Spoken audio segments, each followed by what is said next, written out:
em diante, nós vamos ter essa gravação provavelmente em duas etapas, ok? Então vamos lá. Novamente compartilhando. E vamos voltar aqui. Então, pessoal, eu estava falando sobre essa cartilagem aqui, que é a primeira cartilagem da laringe, uma das três ímpares, né? Que é a epiglote, tá vendo? A epiglote, ela fica localizada logo aqui, é a cartilagem mais alta, atrás da língua.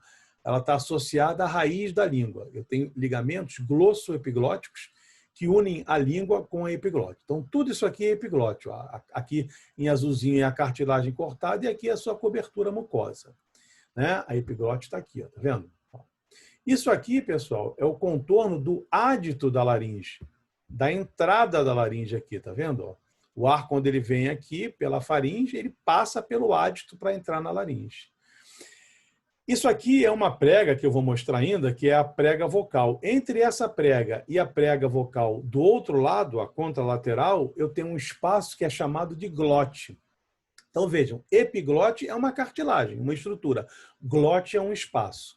Tá? Como a epiglote está acima do nível desse espaço glote, ela é chamada de epiglote. Ep é acima, ok? Muito bem.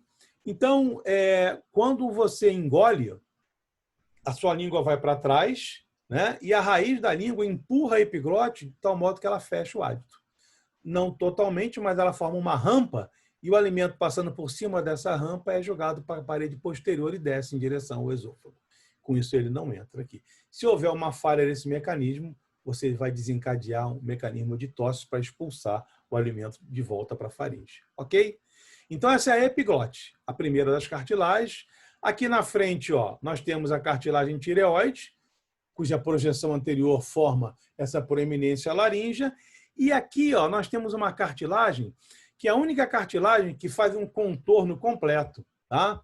Ela faz um contorno completo da laringe. Tá? Você vê que essas aqui estão só na frente. Ó, né?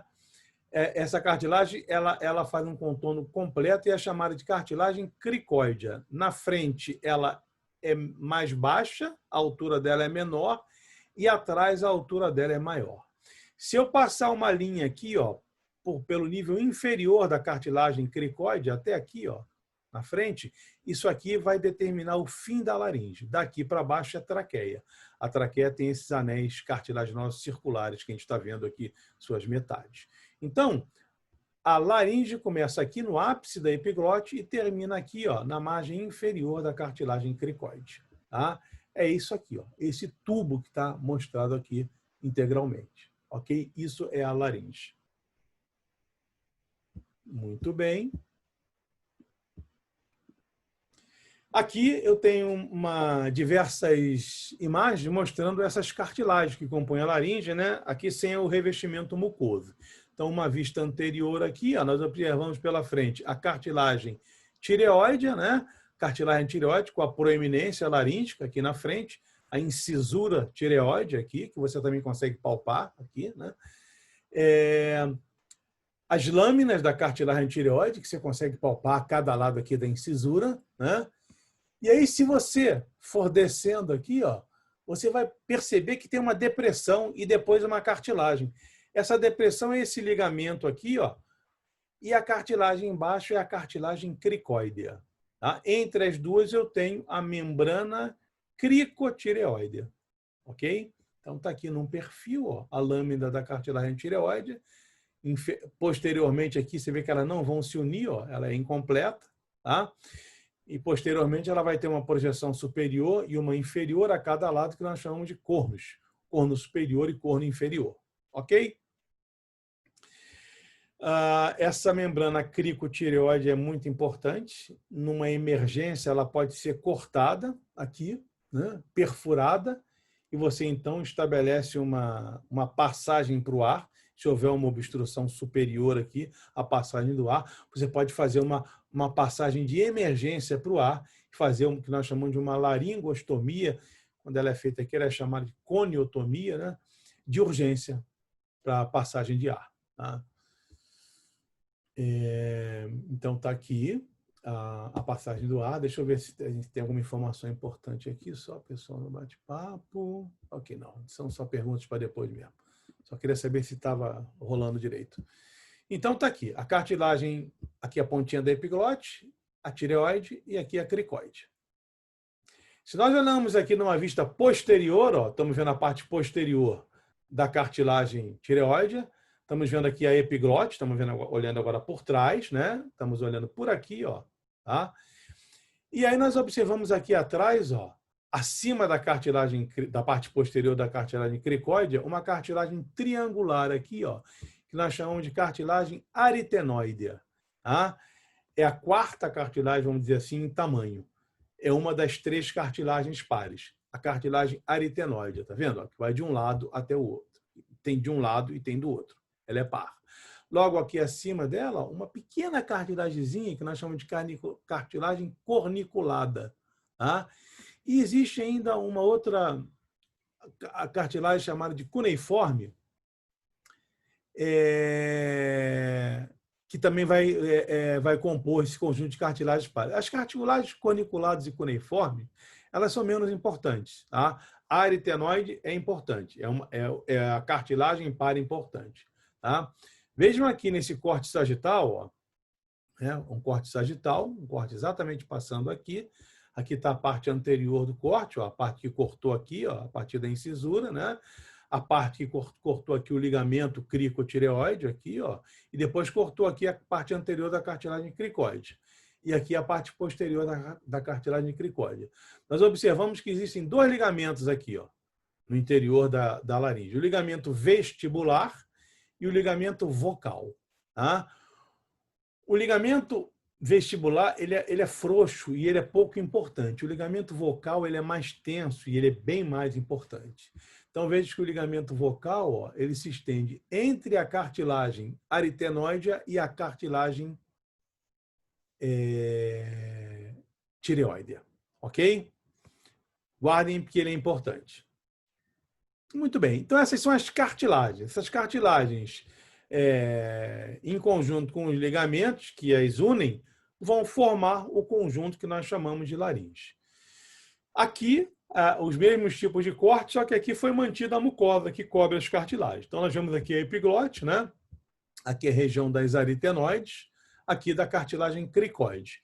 E vejam aqui, ó, aqueles 2 ligamentos, tá vendo? Ligamento, a prega vestibular. O que é a prega vestibular? É a mucosa que cobre a laringe, passando sobre o ligamento vestibular. E aqui a prega vocal, tá? Essa seta aqui tinha que estar um pouquinho mais baixa. A prega está aqui. Isso aqui é um espaço entre elas. Ok? Isso aqui é a prega vocal. Muito bem.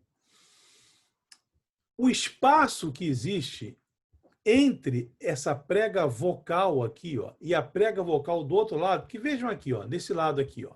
Aqui está a prega vestibular e aqui a prega vocal, né? Aqui eu fiz o quê? Eu cortei atrás. Eu cortei atrás, peguei a laringe, cortei atrás e abri. Então, eu estou vendo aqui a parede anterior dela e as paredes laterais rebatidas, né? Se eu pegar isso aqui e juntar isso com isso, ó, eu vou estar fechando novamente. Então, eu vou ver o quê? Que essa parte lateral aqui, ó, vai ficar virada para essa parte lateral aqui, né? Então, essa prega vocal que está aqui, ó, está aqui, vai ficar virada para essa prega vocal que está aqui, ó, uma virada para a outra, tá? Se eu entrar aqui, ó, com o meu dedo por dentro da laringe, em um dado momento o meu dedo vai estar localizado entre essa prega vocal desse lado e essa prega vocal desse lado. Aqui, ó, exatamente aqui, ó, nesse espaço aqui, entre essa prega vocal e essa prega vocal aqui. Não é nesse espaço aqui, ó, vertical, entre a prega vestibular e a prega vocal, não. Muita gente confunde isso. É nesse espaço aqui, ó, horizontal, ó, entre a prega vocal direita e a prega vocal esquerda. Esse espaço chama-se de glote, pessoal. A glote é o espaço entre essas pregas vocais. Algumas vezes tem gente que diz que o espaço mais as pregas chama-se rima da glote, ou espaço transglótico, não importa. Em geral, nós reconhecemos isso como glote. Então, veja, o ar ele vai entrar por aqui, certo? Vai passar pelo ádito da laringe, vai passar pelo vestíbulo da laringe, ó, que é todo esse espaço superior aqui, acima da glote. É chamado também de espaço supraglótico. Vai continuar passando por aqui, ó, e vai passar pela glote. Ele vai ter que passar entre essa prega vocal desse lado e a que está do outro lado, exatamente aqui, ó, entre essas pregas aqui, pela glote. Tá? Então, ele vai passar e vai chegar, alcançar, então, o restante da cavidade da laringe, que é a cavidade infraglótica, ok? Cavidade infraglótica. Esse espaço aqui, pessoal, essa entrada que tem aqui, ó, entre a prega vestibular e a prega vocal, chama-se ventrículo da laringe. Mas veja, ele é um dedo de luva, né? O ar ele vai passar por aqui, ó. O ar não vem para cá, que aqui está fechado. Então, isso é um dedo de luva. Então, não confundam o ventrículo, que é o espaço entre a prega vestibular e a prega vocal, com a glote, que é o espaço entre as pregas vocais. Por exemplo, se eu tiver um edema aqui nessa região, se essa mucosa ficar edemaciada, ó, isso aqui começa a tudo inchar aqui dentro. Essa glote aqui, ó, essa prega vocal incha, ela não vai caminhar para o meio aqui, essa prega vocal do outro lado também vai inchar. Elas não vão se encontrar? Quando elas se encontrarem, elas vão fechar a glote. O que vai acontecer, pessoal? O que vai acontecer é o seguinte, nós vamos ter um edema de glote. E aí o ar não passa e aí a pessoa fica sufocada e morre. Por isso é que nas cirurgias o anestesista ele pratica a intubação. O que é intubação? Ele coloca um tubo que vai entrar e vai ficar aqui, ó. Se houver um edema, o tubo não vai deixar isso se fechar, o ar vai passar por dentro do tubo. Então, o edema de glote, né, que é algo que acontece às vezes quando você tem processos inflamatórios generalizados, processos alérgicos, né, chamado choque anafilático, ele pode causar a morte porque você impede a passagem do ar, ok? Muito bem, pessoal. Só lembrando, quem mandou perguntas no início, manda de novo, porque eu não sei se nessa nova, acho que nessa nova fase que a gente está de gravação, elas não ficaram. Então, manda de novo as perguntas, tá? Muito bem, pessoal. Então, essas são as 3 porções da cavidade da laringe. O vestíbulo, né? Ou espaço supraglótico, a glote, ou rima da glote, ou espaço transglótico, e a cavidade infraglótica, ou espaço subglótico. A partir daqui, nós temos a traqueia. Perfeito? Então, nós podemos examinar isso aqui, né? E essa examinação, esse exame, ele é feito por laringoscopia, né? A laringoscopia ela pode ser indireta, que é o que sempre se fez.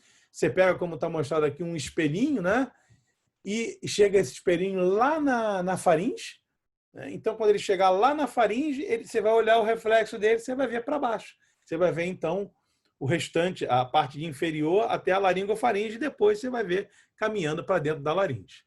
Ou uma laringoscopia endoscópica direta. Aí você pega um aparelho, né, um endoscópio nasal ou respiratório, e você vai com esse endoscópio, que tem uma ótica, e ele vai caminhando, e você vai vendo tudo isso aqui. Né? A imagem que você tem da laringoscopia é essa aqui, ó. Vendo? Então, o que eu estou vendo aqui? Ó? Isso aqui, pessoal, é a epiglote, né? É a epiglote, é essa parte aqui. Eu estou vendo daqui para cá. Eu estou vendo, a minha visão é essa aqui, ó, nessa direção. Então, eu estou olhando por aqui assim, ó, tá? Estou aqui atrás e em cima olhando por aqui. Aí, o que eu vou ver? Eu vou ver a parte de trás da epiglote e aqui, ó, a parte inferior. Então, eu estou vendo aqui, ó, a epiglote e cá embaixo eu vou ver o quê? As 2 pregas vocais, ó. Tá? As 2 pregas vocais, a direita e a esquerda. Então, isso aqui, ó, é vestíbulo da laringe, isso aqui é glote, e aqui para baixo é o quê? Cavidade infraglótica. Aqui termina a laringe, ó, e começa o quê? A traqueia. Olha os anéis diferentes da traqueia ali, estão vendo? Aqui eu estou respirando amplamente, ó, as pregas vocais estão abertas, a glote está aberta para o ar passar aqui. Aqui eu estou em fonação, né? quando eu falo, o que acontece? Lembra que o ligamento vocal fica entre a cartilagem tireoide e a aritenoide? Eu tenho músculos, vários músculos ali, que eu não vou falar cada um para você, porque isso é muito chato. E é melhor a gente saber que tem um conjunto muscular. E eles movimentam essas cartilagens, esticam ou afrouxam a prega, o ligamento. Então, o ligamento ele vai ficar frouxo, se afasta, ou esticadinho, vai se aproximar. Tá?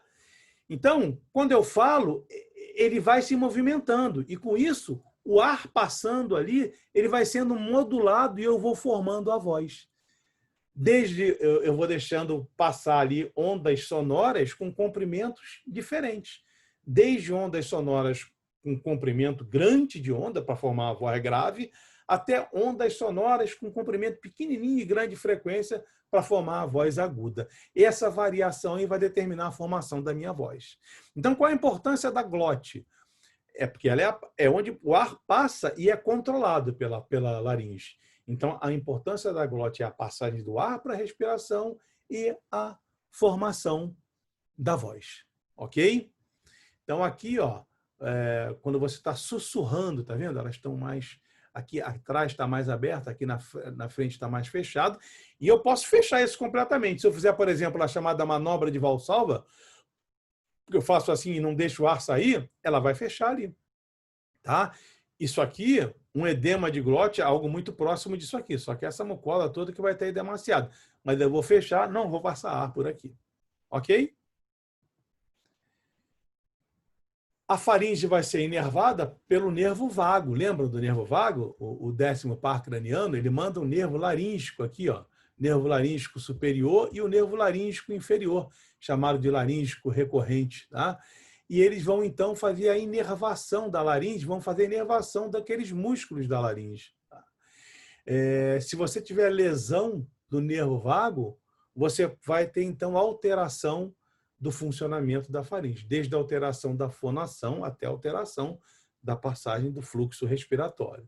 Você pode ter lesões de nervo vago desde lá de cima, onde ele se forma, lembra? Na região ali do bulbo, né? Você pode ter hemorragias, tumores e lesão desse nervo ali. Você pode ter lesão lá no gânglio, que vai, onde você tem o segundo neurônio dele, lembra?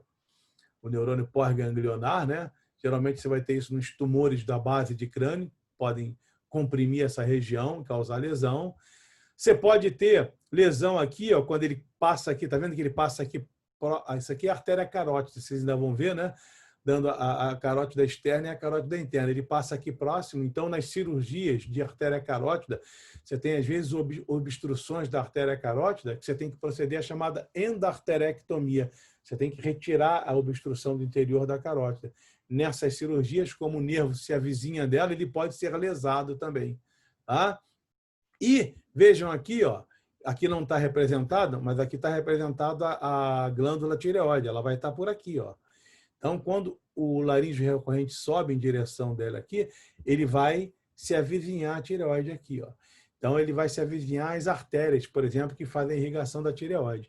Então, nas cirurgias sobre a tireoide, nas tireoidectomias, você pode provocar também a lesão desse nervo e você pode causar alteração da inervação da laringe.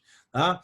Às vezes, na realização de traqueostomias, né, abertura da traqueia para você ter uma via de acesso em emergência, você também pode lesar isso aqui e o paciente depois fica rouco, por lesão dessa inervação. Então, são diversas situações que podem lesar o nervo e causar alteração da tireoide. Então, a aplicação aqui do conhecimento da anatomia da laringe é, sem dúvida nenhuma, a intubação. A intubação é a colocação de um tubo para você ter a certeza de que a via vai ficar pérvia para a passagem do ar. Né? Isso quem faz normalmente é um anestesista no curso das anestesias. Então, ele usa esse conjunto aqui, ó. Isso aqui é um tubo por onde vai passar o ar, né? É um tubo que vai endotraqueal, que vai passar por dentro da laringe e por dentro da traqueia. Isso aqui é o chamado laringoscópio, tá? Esse é um laringoscópio curvo que permite, conforme eu vou mostrar para vocês, que você instrumentalize a passagem desse tubo orotraqueal aqui.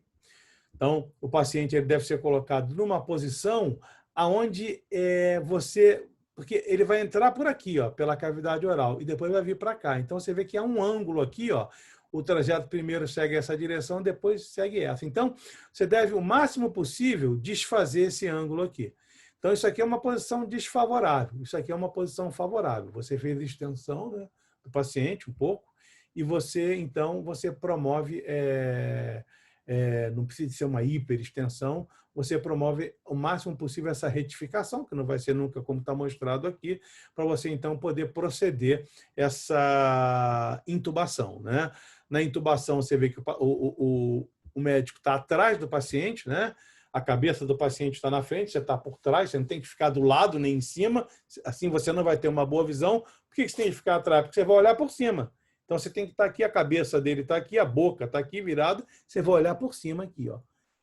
E aí você vai, então, usar o laringoscópio, né? Aqui está a lâmina curva do laringoscópio, você vai ter essa visão aqui e vai passar o tubo por aqui, tá? E esse tubo, então, endotraqueal, ele vai percorrer aqui a cavidade oral, você pode passar pelo nariz também, deve evitar, né? Ele vai passar pela faringe, né? Pela parte oral da faringe, pela parte laríngica da faringe, vai entrar aqui no ádito e vai ser instalado aqui, vai alcançar a traqueia e vai ser instalado aqui no interior da traqueia. Aqui você infla um balão, esse balão vai ter como função prender o tubo para que ele não saia, né, quando houver a manipulação.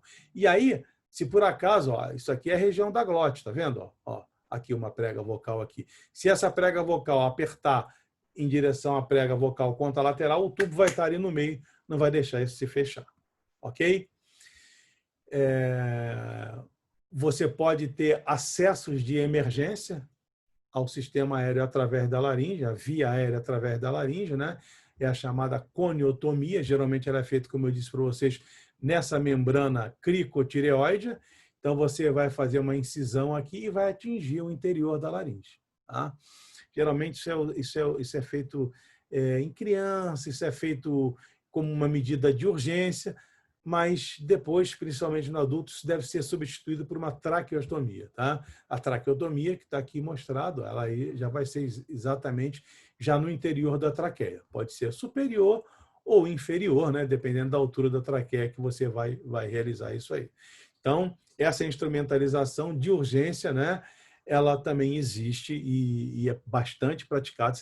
Por isso, entre outras coisas, você deve conhecer muito bem essa anatomia para que você possa se posicionar anatomicamente quando for realizar um desses procedimentos intervencionistas desses aí. Então, pessoal, o que eu queria falar com vocês sobre a parte superior da via aérea era isso, né? E lamento que tenha ocorrido essa falha inicialmente aqui na internet. Isso não costuma acontecer. É a primeira vez que acontece isso comigo. Mas faz parte do nosso do jogo, né? Da nosso sistema agora. Infelizmente, a gente vai ter que conviver com isso. Bom, então eu vou ver aqui algumas perguntas, né? Me lembrou de novo da gravação, eu voltei a gravar. Gravei. Professor, por que mexer na úvula gera vômito? Pois é, toda essa região superior ali é uma região de transição, né? É uma região onde você tem um compartilhamento entre via aérea e via digestória. E o alimento não pode passar para a via aérea. Então, toda aquela região ali tem uma inervação de vago e de glossofaríngeo que estimula o centro do vômito. Tá? É uma defesa, né? Então, é uma forma de você evitar que o fluxo, inverteu a direção do fluxo, né, digestório de maneira que ele não haja possibilidade dele entrar ali na cavidade da laringe. É um sistema de defesa, né? Todas as cartilagens da laringe são do tipo hialina? São. Inclusive, elas sofrem ossificação, né? Às vezes, no idoso, você radiografa e aí você consegue ver algumas cartilagens da laringe ou parte delas, porque elas têm uma tendência a se ossificar. Tá? A membrana cricotireoide é o mesmo que o ligamento cricotireoide? Isso, a membrana cricotireoide é o ligamento cricotireoide, exatamente. Aí está pedindo aqui para eu explicar de novo a vascularização do septo, né? O que eu falei foi que o septo nasal ele tem uma vascularização abundante vinda de 3 artérias, de 3 ramos, né? E esses 3 ramos, eles caminham de trás para frente no septo e mais ou menos na região do terço anterior do septo, eles se unem. O mais superior, o médio e o inferior e se anastomosam. Essa anastomose é chamada de anastomose de Kisselbach, tá? E a zona ali em torno da anastomose também é chamada de zona de Kisselbach. Então, algumas vezes, ela é uma região onde você tem sangramento. E, em alguns casos em que você não consegue interromper esse sangramento, você pode ter que cauterizar aquela região para cauterizar o vaso e interromper o sangramento. Ok? Então, o que é importante saber de septo nasal e vascularização? Que a vascularização é abundante e que não é incomum haver a ruptura, tanto por impacto, quanto por aumento da pressão arterial, por exemplo, ou quanto por fragilidade. Mas, de toda maneira, como o quadro mais importante aí é o aumento da pressão, você, sempre que tiver uma hemorragia, mede a pressão do paciente, né? Se ela estiver alta, você toma medidas para diminuir essa pressão. Ok? E nunca banaliza uma hemorragia, uma epistaxe, que é esse sangramento de origem nasal, porque ela pode ser de monta a levar o paciente a entrar em estado de coma. Tá? Então, você tem que ficar com o paciente até ela parar. Qual é a relação da proeminência laríngea e a gravidade da voz? Né? Porque motivos, ela normalmente se desenvolve mais no homem. É a posição, né? A laringe, a cartilagem tireoide no homem, ela é mais projetada anteriormente. Então, por isso que ela favorece um estado de tensão da corda vocal que possibilita uma voz mais grave, né? Se a mulher começar a tomar muito hormônio masculino, às vezes ela muda a voz, né? Às vezes em academia e tal, para desenvolver a musculatura, ela acaba mudando a posição da voz. Então, realmente é uma característica mais masculina, por isso que se chama de pomo de Adão, né? Essa proeminência laríngea, ela é mais proeminente no homem do que na mulher.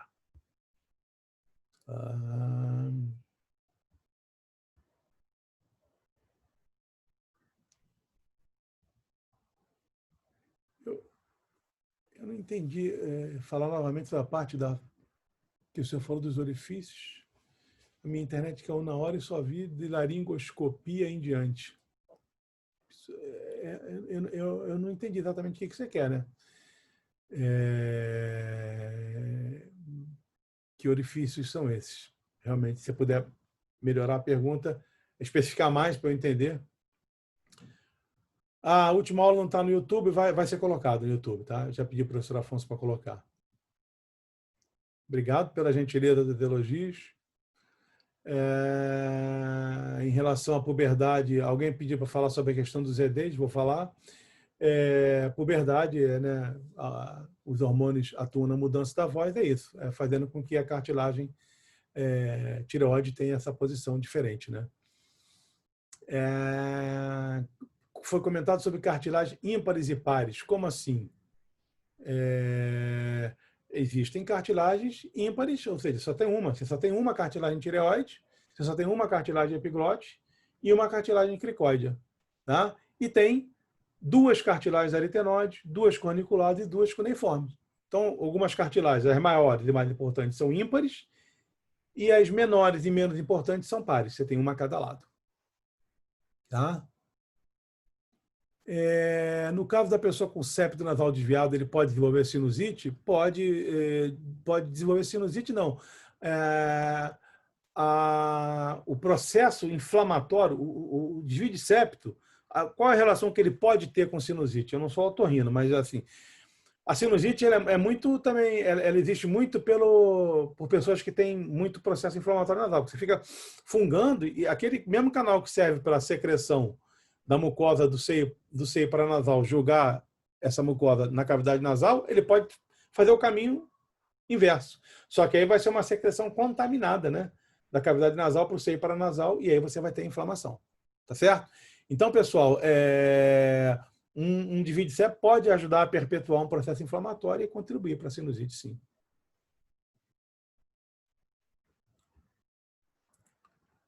A coniotomia em criança porque é mais fácil você fazer, né?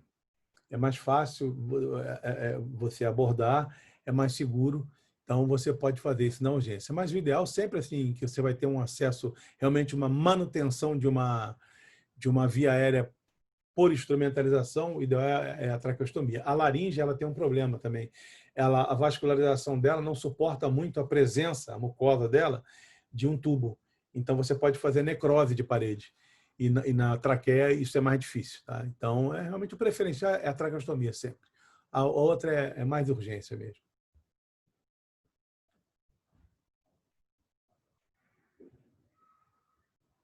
Então, acho que já falamos sobre isso, né? Sobre a interrupção do fluxo. Professor, entendi que a sinusite é o acúmulo de secreção nos seios paranasais. Rinite é inflamação na cavidade nasal. Ok.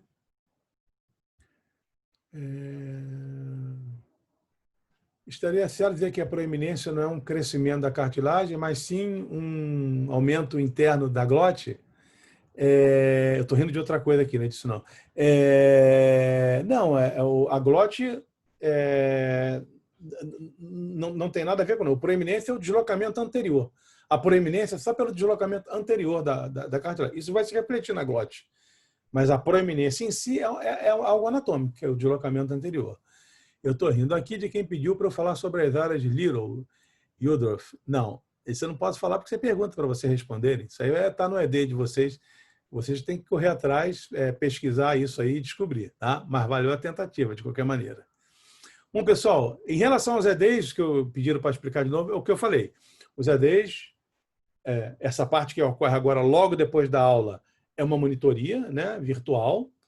Agora, aquela parte que é feita junto nos grupos de WhatsApp, vocês recebem as perguntas, vocês respondem, mandam para os monitores, tiram as dúvidas, né? Eles vão corrigir se estiver errado, vocês vão consertar, até que vai ser considerado que terminou a atividade.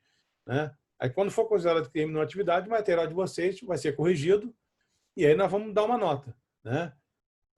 Todas as atividades somadas vão ser somadas, vai se ter uma média, e essa média ela vai corresponder a até um ponto da média final de vocês.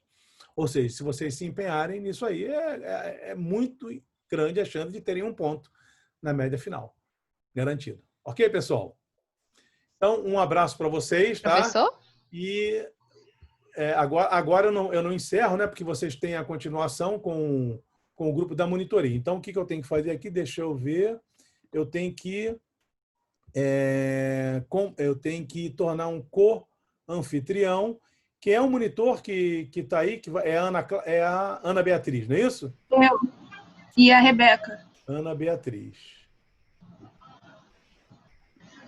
Professor. É essa Ana Beatriz aqui que eu estou acabando de tornar co-anfitriã? Professor. Professor. É você, Ana Beatriz? Professor, você está ouvindo a gente? Ele não está ouvindo, não. Não.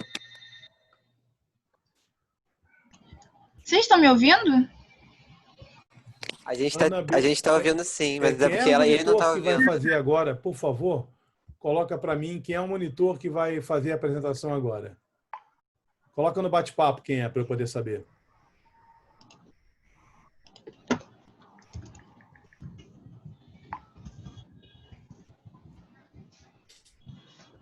É o Pedro? Quem é, pessoal? Bota no bate-papo quem é, porque eu boto. Aí eu vou escutar vocês. Ah, tá dizendo que eu não estou ouvindo vocês? Espera aí. Não, está aqui meu MacBook. Ah, tá. Desculpa, então, pessoal. Agora estou ouvindo, pode falar. Para o médico geral, o que ele tem que saber de neuroanatomia? É Bia Garcês, né? Peraí, pessoal, que deu uma confusão aqui da mais simples possível e organizar isso para vocês. Depois eu vou mandar para vocês alguns. Ok. Vamos lá, eu vou interromper aqui a gravação.